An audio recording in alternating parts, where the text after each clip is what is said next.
did end up playing him there towards the end. What sort of kind of thought process and trust is there that maybe hadn't been there in past seasons? Right. Yeah, it's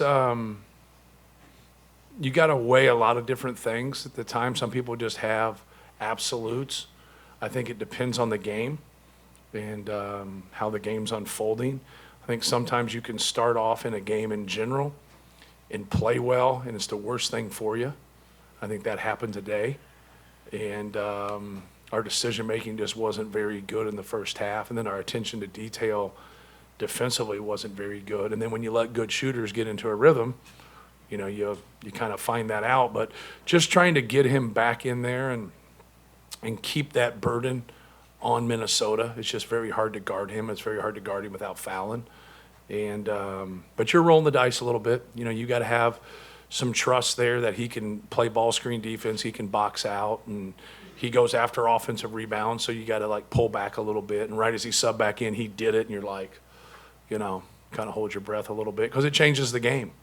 No different than Dawson Garcia having 3, and they didn't get him out, and then we were going to him. We were going to the guy there, and our guy doesn't throw the ball to him, which is just not a very good understanding of what's going on in the game. If you can get somebody's best player into 4 fouls in the first half, it's going to definitely benefit you, and it benefited us even when he had 3. So, but no, Zach's, he's got some discipline in that area, but things can happen in the game that's out of your control too. So, you got to understand that as a coach. But foul trouble's when someone's out of the game. Foul trouble's not 2 fouls. So even if he gets a third, he still gets to play in the game and have 2 more fouls, right? Mm-hmm. It's the rule. So sometimes the rules that you have and you think about through the years, you kind of wean off of that a little bit, if that makes any sense. But you also got to understand the individual and then understand the course of the game, how it's going. If we were up 14, 15, 16 points and it's going that way, I don't know if I'd have put him back in just because. But, we were getting ready the way they were playing to be up, be down worse than we actually were. Matt, the players spoke to this when they were in here, but there was some adversity management that you had to go through in this game. And it's not like you haven't had it. Northwestern a couple weeks ago pushed you to the limit and spent some road games. But in this case, being down at halftime, first time that Minnesota has really pushed it, to their credit, they're better. But what does it mean, though, as you go through the course of the season to have these moments, to have to fight through things? And how do you kind of build on that? Yeah, 2 of our wins in Hawaii, we were down at half. And we played much better in the second half, the 2 games we were down. And then our championship game against Marquette, we're up 13 at half. And then we didn't play as well. So I thought their energy was better, their attention to detail was better than ours in the first half. Everything always looks better when you make shots, and they made more shots than we did, especially threes. And that's what we absolutely didn't want. We wanted tough 2s. Go look at Mitchell and Cam Christie's numbers from 2, right? It doesn't come up 2 points. It's 3 points in total, but you can look at it and see. I think they're 2 for 11 from 2. But we absolutely wanted to stay with them and not let them get rhythm 3s, and it's exactly what they got. So going to halftime and being down 8 versus playing Northwestern and being up 8. So even though they took us to the end and was controlling the game at the end, and we were fortunate to get in overtime. 2 different games. We've been in different situations. Kind of reminded me a little bit of Alabama. Alabama hit 13 threes against us in the first half, and we were down 2, which is absolutely crazy, right? But it happened, and our guys just kept scoring. I don't know if we stopped him per se, but here I thought we did a much better job in the second half defending. And it helps when you execute, right? You execute and you can set your defense. But we went to a little offense-defense substitution. I thought Ethan Morton really helped. I thought Lance Jones picked up his intensity. I thought Braden, had more discipline in the second half. And they're a tough cover. If you're fielding a team and you're looking for things, think about what they've added. They've added quickness in the nation's leading assist guy in Hawkins. They've added 2 guys that can score at the 2 and the 3 that also have quickness and can shoot threes off the dribble. Carrington's been more consistent for them, and he's a 2-way player come off the bench who they've had in the past, right? So you look at their front line, And like Ola Joseph is a good player, and right now he doesn't get as many minutes, kind of the odd man out, kind of like Caleb First for us. But it's because those other guys are really good too. So they have depth in their front court. Their back court's really new, but they're starting to play well together, and they're polished, and they're making shots, and they're guarding, and so that's what you want. You got quickness, you got athleticism, you got size, you got skill. That's what you want. But they've also had the schedule that they had to have because of all the newness, right? They've had to. So the way he scheduled was, you look at it now and you wish that, you scheduled a little bit more, but he wasn't in that position. He had to do what he did. He's just made a lot of right decisions in here in developing his team and doing things. He's, good guy, good coach, and they're going in the right direction. And that's what you want to see, that light at the end of the tunnel. You want that light to be hope. You don't want it to be a train. Their light's hope, and they should feel good about where they are. Even though it stinks, they put themselves in position to win, and they didn't. But a lot of people don't put themselves even in that position sometimes when they go on the road in this league. It's pretty tough. Matt, you had to bridge the gap with Caleb, with Zach on the bench. What did Caleb give you tonight to allow you to keep Zach on the bench a little bit longer? I thought he did a really good job in the first half. Just was active, did some good things defensively, scored the basketball, but gave us some energy. Gave us some confidence as a team too. Like when he goes to the bench and you can have some good things happen. It's definitely a positive for us. But no, I thought he was ready to play. And did a lot of really good things. It's hard, man. It's hard to and he's got the short end of things here this year. There's no question about that. Just like Trey got it last year. But also, I don't like taking him out, Zach. And so, yeah, right, genius, right? And so, it just stinks for those other guys because, in my mind, we have 4 players that get the minutes they deserve, and then everybody else should play more. But you only get 200 minutes. So, but everybody, I've never felt this way about a whole team. I got 2 guys that don't play that are on scholarship. They're good enough to play. But I don't have anywhere. Miles Colvin, we get in some games we don't. He deserves to play more. Ethan Morton deserves to play more. Every single guy on our team, Mason Gillis, deserves to play more. Every single one of them outside of those 4 guys do. But, you're trying to, make it best for your team. And that's hard sometimes. That's really, really hard. But I appreciate our guys, and I appreciate their professionalism with it. It's hard for young people to be professional, and they are. Matt, what comes out of Braden in situations where his team needs him to kind of do something? I think just the competitiveness and, looking to be aggressive.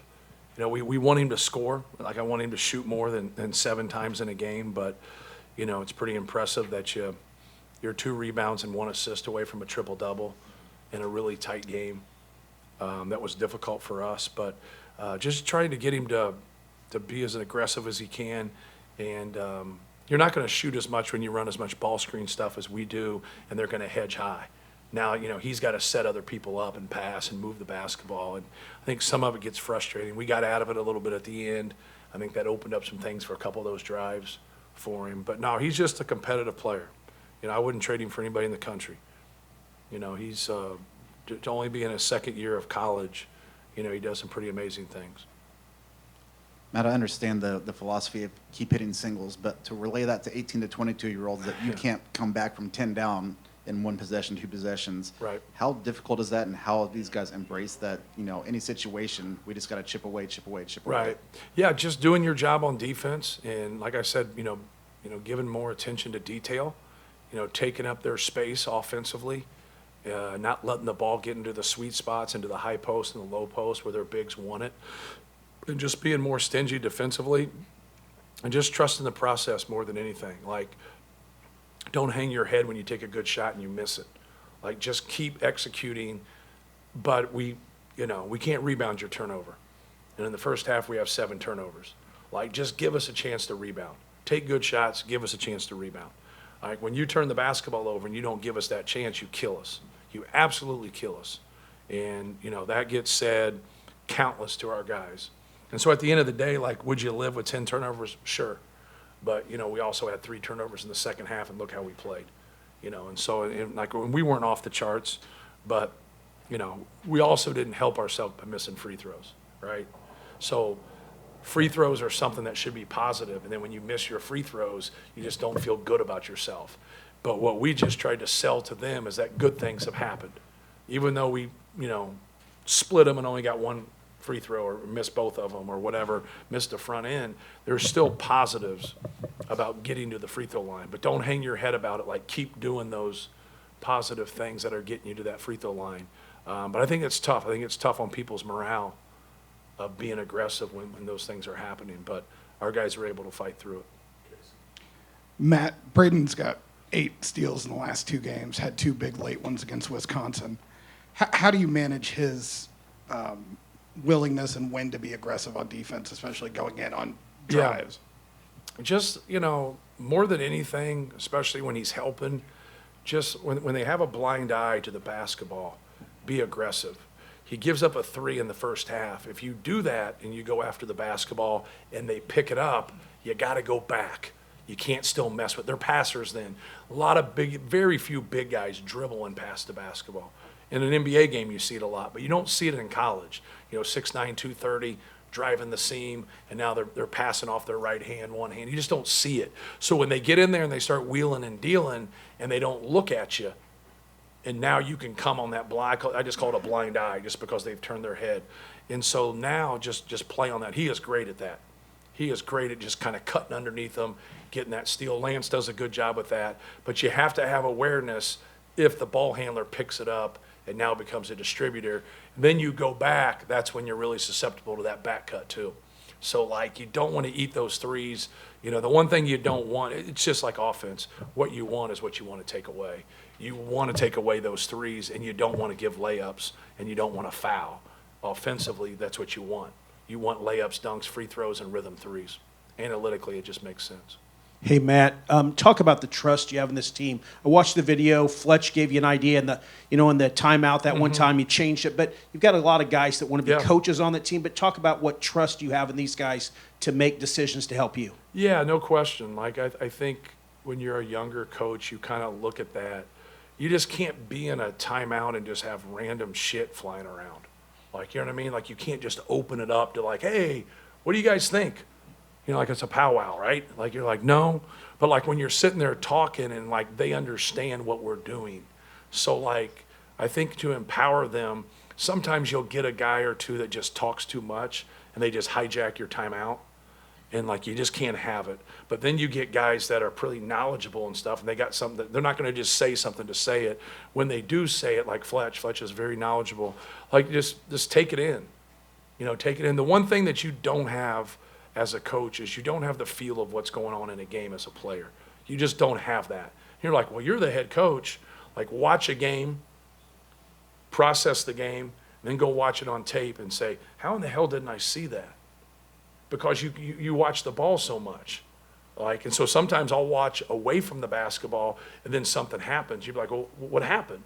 And people look at you like you're crazy. Well, why weren't you watching? Because I was watching away from the ball. So there's things that are going on all the time. I think just having an open mind as a coach, especially when it's someone who knows what he's talking about like him, that really helps. So, yeah, you can't have a 30-second timeout and then vote on shit, right? You just can't. Hey, what do you guys think? We've practiced for 8 months. Just a game, just trying to win a Big Ten championship. So, I like that, the voting thing. That's good. yeah. Back to resiliency, Coach. Kind of curious. Gillis came in here and said that they looked at each other at halftime and said, "We got this." How much do you think your team is more battle tested to handle adversity? How much of that is maybe looking at a guy like Edey and the confidence he exudes, the way he handles himself, sets an example for other guys? Yeah, I think it's a combination of all that. It's understanding when you're in the situation that we are that you're not going to have success if you don't defend, if you don't guard people. If we weren't going to be better defensively, we weren't going to win the game. And that's what runs are about. Runs are about getting stops. If you're going to go on an 8-0 run, you can't do it without getting stops. So that's where it starts with.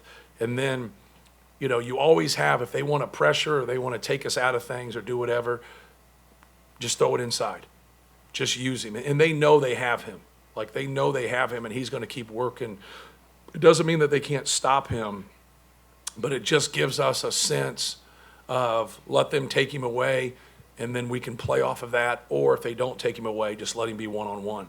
Like if we lose the game and they stay one-on-one and we keep going at it, I'm fine as a coach to live with that. I've watched him dominate games for 4 years now. Like that's just part of competition. Sometimes it doesn't go your way, but we were able to get some stops. That our guys did a good job with that, and I think it just builds confidence when you see the ball going in, and the ball's not going in for them. Now you can get those runs, and I think that's kind of how we had the great second half. I know it hasn't been top of mind for you here the last couple hours, but quick turnaround for Ohio State. Right. They're in a bit of a different situation. Correct. Do you have any expectation for what you're walking into there? Yeah, they have good players.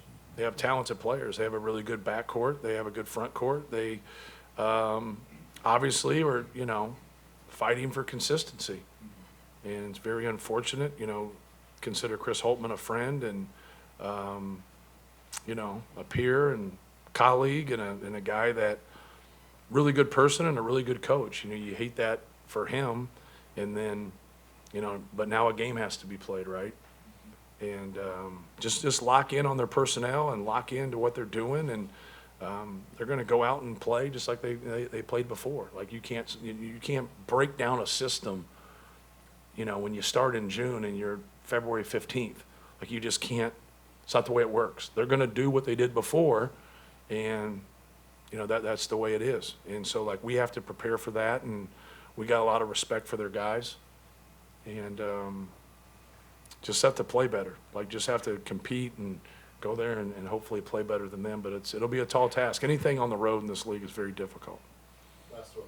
I had a question about Sasha. I noticed a few weeks ago you had him against Northwestern. He was calling a few plays. You had PJ coming back in, calling a few plays. And again today, he walks up behind you, calls a few plays, goes back. Is he becoming one of those like assistant offensive coordinators for you guys? Yeah. No, PJ is our offensive coordinator. Sasha does our out-of-bounds and side-out-of-bounds plays. So they're always doing stuff.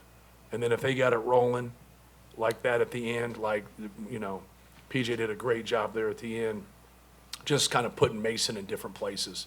You saw Mason get the corner three, then Mason's behind him, then Mason roll and replace. So like PJ did a really good job of just putting them in a bind. And, that's just a weapon that Mason is, right there. But Sasha handles the out-of-bounds and side-out-of-bounds plays with it. So we specialize what we do. So Coach Johnson and Coach Lusk are defense, and they flip the scouts. Coach Brantley does personnel. And then, like I said, PJ does offense for every game, and Sasha does out-of-bounds and side-out-of-bounds. I switched it up about 10 years ago. I hate going into huddles and getting 4 different opinions, and, it makes me stir crazy. And so I like the specialization of it. I like one guy, when Sasha comes into work, that's all he worries about. When PJ comes into work, it's all he worries about. It's all he has to worry about. I don't want them to talk to me about something out of their realm. Talk to me about what you do. And so, it's really helped us. But also what it helps with is I think as a player, you get clouded too. And so, now, you know who to go to. If you got something on defense, go talk to Coach Johnson, go talk to Coach Lusk. You got something on personnel, this guy goes left, he goes right, he shoots pull-ups, whatever it is, go talk to Coach B. Now execution offensively, they talk to PJ more because they like offense more, right? Yeah. So nobody goes in their backyard and does lane slides, They go and shoot bad threes. So, but it just allows us to be on the same page. And so, for me, I had to check my ego at the door to the best, you know what I mean? And so I think a lot of times people say this is what the head coach should do. Well, they're not in charge. I'm in charge.